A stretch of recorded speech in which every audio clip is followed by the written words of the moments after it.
300 வருஷத்துக்கு முன்னாடி பழனி கோயில் பண்டாரங்களால பூஜிக்கப்பட்ட இடம். அது சைவ பண்டாரங்கள்னு பேரு. அந்த சைவ பண்டாரங்கள் பூஜிச்ச காலத்துல அது போகரால பிரதிஷ்டை பண்ணப்பட்ட சிலைன்னு தலவரலாறுல இருக்குது. சித்தர்கள் மரபுல ஆகமும் கிடையாது. அந்த பண்டாரங்கள் பூஜை பண்ண போது மதுரையில் இருக்கிற திருமலை நாயக்கருடைய தலவாய் ராமப்பையர்னு பேரு. ராமப்பையர்ங்கிறவர் கோயிலுக்கு பழனிக்கு போறாரு. பழனிக்கு கோயிலுக்கு போகும்போது அவருக்கு ஜாதி இடிக்குது. என்ன இடிக்குதுன்னா, நான் வசந்த ஜாதி, இந்த பண்டாரம் தாழ்ந்த ஜாதி, இவங்கிட்ட நான் விபூதி எப்படி வாங்குவேன்?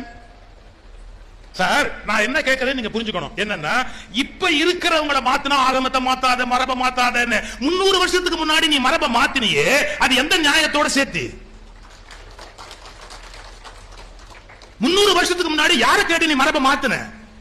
அது பண்டாரம் பூஜை பண்ணிட்டு இருந்த கோயில். அந்த பண்டார பூஜை பண்ண கோயில பண்டாரத்தை வெளியேற்றிட்டு நீ வேற 5 பேரை கொண்டாந்து உள்ள போட்ட. நான் எது பேசினாலும் ஆதாரம் இல்லாம பேச மாட்டேன். செப்பு சாசனம் பழனி கோயில்ல இருக்குது. செப்பு சாசனத்துக்கு காப்பி என் செல்போன்லயே இருக்குது. செப்பு சாசனத்துக்கு காப்பி என் செல்போன்ல இருக்குது. வேணா என் Facebookல போற யாராவது எடுத்து படிச்சுங்க. ராமப்பையன் என்பவர், அந்த கல்வெட்டு ரொம்ப வித்தியாசமா இருக்கும். பெருசா போட்டு இப்படிப்பட்ட ராஜகேசரியும் ராஜவாகிய ஒரு 6 வரி யாருக்கு? திருமலை நாயக்கருக்கு. அப்படிப்பட்ட திருமலை நாயக்கனுடைய தலவாகிய மகாஸ்ரீ ஸ்ரீ ராமப்பையன் எழுதி கொடுத்தது அப்படின்னு போட்டிருக்குது. 300 வருஷத்துக்கு முன்னாடி பாவம் பண்டாரம் பூஜை பண்ணிட்டு இருந்தவங்க எல்லாம் கோயிலை விட்டு வெளியே தட்டிட்டு நீ வேற ஆள உள்ள கொண்டாந்து 5 பேரை போட்ட. இப்ப என் கேள்வி என்ன தெரியுமா? இப்ப 2 பேரை கவர்மெண்ட் போட்டா நீ கோர்ட்டுக்கு போற, ஜட்ஜி பதறாரு, உடனே அந்த 2 பேரை வெளியே தள்ளி இந்த 2 பேரை உடனே அப்பாயிண்ட் பண்ணுங்க, மரபை மாத்தாதேங்கற, ஆகமத்தை மாத்தாதேங்கற. யாரை கேட்டு 300 வருஷத்துக்கு முன்னாடி நீ பண்டாரத்தை மாத்துன? யாரை கேட்டு பண்டாரங்களை விலைக்கிட்டு அந்த இடத்துல வேற ஜாதிக்காரனை கொண்டாந்து நீ பூஜைக்கு போட்ட? அந்த அத்தாரிட்டி உனக்கு யார் கொடுத்தா?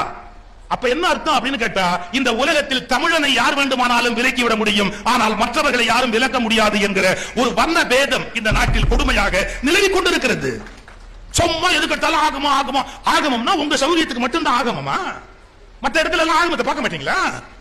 இது என்ன தர்மத்தோட சேர்த்து 5 பேர் வாழ்க்கையை கெடுத்தீங்களே. அங்க பூஜை பண்ணிட்டு இருந்த 24 பண்டாரத்தை விரட்டி அடிச்சீங்களே. 24 பண்டாரத்துக்கு ரூபாய்க்கு 4 காசு கொடுத்து வெளியே போக சொன்னீங்களே. என்ன கணக்கு அது?